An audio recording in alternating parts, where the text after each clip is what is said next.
Handout 6D, Getting Around. The Nez Perce made large bags or suitcases like envelopes to store and carry their food and clothing. Parfleche were made from hides, and hides is just another term for animal skin, and were often beautifully decorated.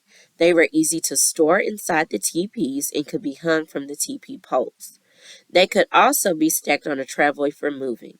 The Indians who lived on the plains traveled a lot, following the herds of buffalo and moving seasonally to areas with good supplies of other foods. They didn't use carts or wagons, but instead made a travoy to carry their belongings. And a travoy is defined as a type of sled used by native peoples to carry goods, consisting of two poles joined by a frame and drawn by a horse or a dog. So it's pretty much a sled. Two long poles were tied together, and a person would hold the ends of the poles over their shoulders. The other ends of the poles would drag on the ground.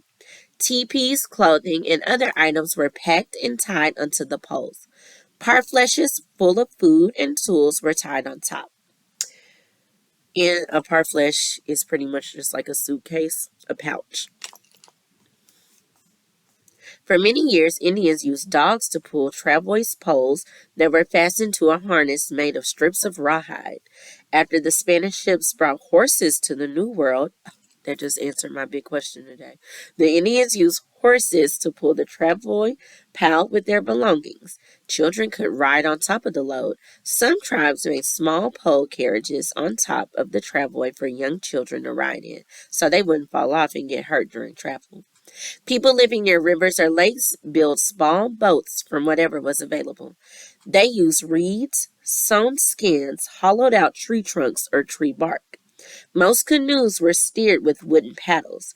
On rivers where the water was too fast or too shallow, the canoe could be carried across land for a ways or portaged.